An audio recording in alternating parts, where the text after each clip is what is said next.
if I wanted to drop 6 to 8 kilos by the end of the year, this is exactly what I'd do. Why trust me? Well, here are some client results.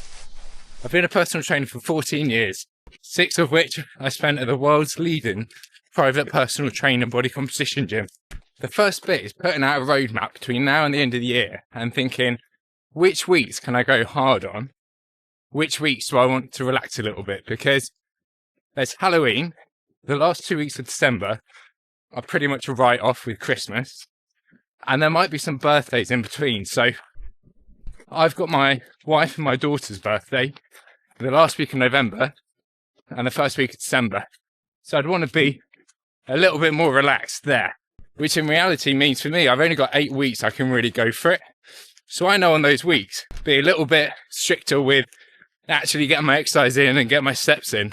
So when I'm tired and maybe finding it a bit more challenging, I know that it's not a week where I can let that take over. And it may be a case of not listening to my body, which goes against a lot of body positivity advice, and doing what I need to do anyway. So now I know it's going to be quite a focused period of realistically 8 to 10 weeks. So to lose fat, I need to be in a calorie deficit. So if we look at the calorie balance equation, you've got energy in, which I'll track with tracking my food with MyFitnessPal, which I'll talk about in a minute. And I need to monitor my energy out, which is how many calories my body expends per day. And there's 4 things that make this up. Basal metabolic rate, which is how many calories your body burns a day anyway. I can't really change this. We've got thermic effect of feeding, which is how many calories are used to digest the foods we eat. Again, I can't really affect this much. Thermic effect of activity, so I need to know how much activity I'm doing per week and track it.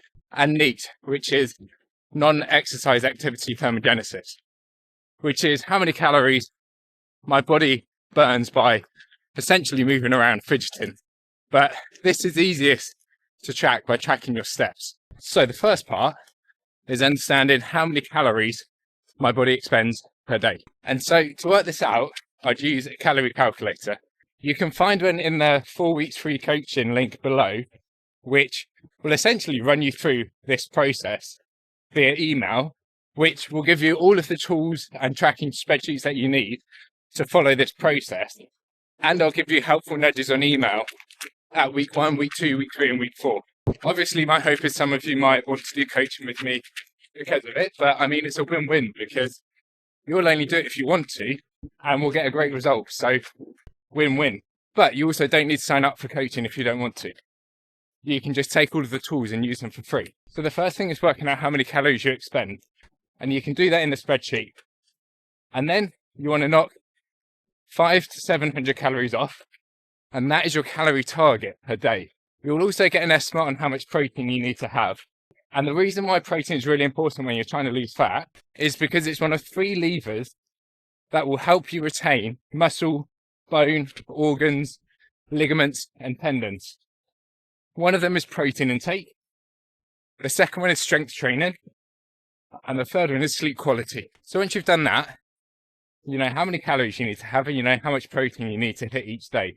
And I will go through some nutrition habits that will help you do these, because it sounds simple and easy, but sometimes people make it hard for themselves.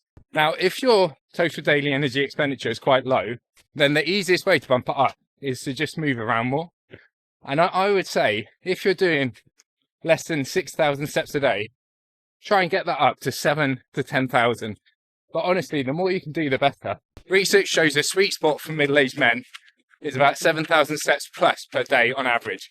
If you're doing less than that, it's a really, really good idea to try and do more. Okay, now that's sorted, let's talk about training. So you want to keep it simple, and you want to do 2 to 4 strength training sessions a week and 1 to 2 cardio sessions per week. The reason why strength training is important is because it will help you retain lean body mass, and it will also make you feel stronger, which is amazing. And you'll reduce your risk of injury. If you click the link below for the 4 weeks free coaching, there are beginner programs that you can do at home with no equipment, or at home with a little equipment, or you can do in a gym. So you can get those for free. Cardio is important for mental health, but also for cardiovascular health. So your risk of heart attacks, strokes, etc. go down too. It also helps calorie burn, but that's the secondary effect. And then once you've got those, you only really need to do them for 30 minutes each. Sit down with your partner and schedule them into your calendar. Make sure your partner schedules time in for them too, because the way this will work long time is if you make it a win-win for both you and your partner. Another top tip is think about what excuses you'll tell yourself. If you're tired, if you haven't got time, and write down now what you want to think in that moment. That'll push you over the edge so you don't listen to your excuse and you do it. So let's talk about nutrition. You know how many calories you need to have per day. Take that number and decide if you want to have 3 meals and 1 snack per day or just 3 meals. And then work out how many calories you need for each of those meals and stick to it. Most people struggle with their diet because they snack a lot or they do some of the other things I'm going to mention. Quick fire tips for nutrition. Number 1, have a high protein breakfast. It will help keep you full for longer. Having 250 grams of 0% Greek yogurt with berries and nuts is a really good option. Having some sort of eggs is another good option. Or making like a shake with a protein powder is another good option. Or if you're fancy, have a steak and eggs. Make sure it's a lean cut steak though. Number 2, reduce ultra processed foods and just try and have whole minimally processed foods. You don't have many calories to play with. So honestly, the best thing is choose foods that are going to keep you fuller for longer. Lean protein, fruits, veg, beans, legumes, those sorts of foods. 3, plan your meals as much as you can. Try not to rely on convenience because that's where you'll make a mistake and you'll get hungry and you'll find it harder. Number 4, you might be hungry at times. It's to be expected. Number 5, if you've got a meal out, cut some calories earlier in the day, enjoy the meal out, and tell yourself you're going to get straight back on track the next day. You will probably be hungry later in the day.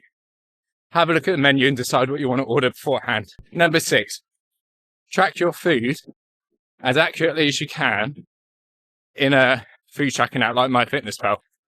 See it as a learning experience where if you weigh a bowl of granola, you'll then know that the portion you normally free pour is actually probably 2 portions, a lot of sugar and a lot of calories. But it's a learning experience. And you'll start to understand why a few treats here and there are the reason that you struggle to lose fat and keep it off. Number 7, I think, food will affect how you feel. If you eat rubbish food, you will not feel good. If you eat good food, you will feel better. Number 8, drink lots of water. Aim for 1 litre per 25 kilos of body weight. If you're really overweight, work it out based on your ideal body weight. I'm sure there's more for nutrition, but it's hard to be specific without working with you as a client and seeing your information in detail. And that leads us to lifestyle. Oh, a bit risky.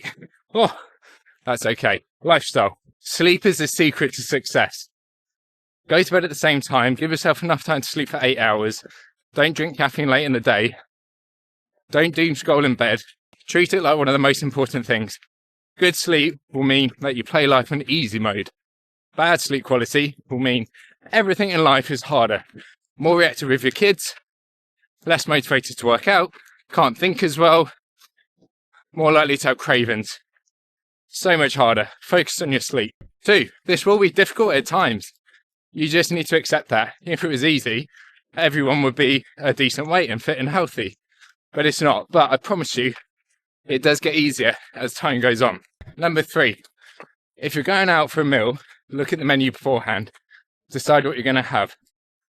Number 4, tell your friends and family what you're doing and why it's important to you. If they don't support you, well, ask them why not. Number 5, know that you're going to have to sacrifice some things for the end of the year.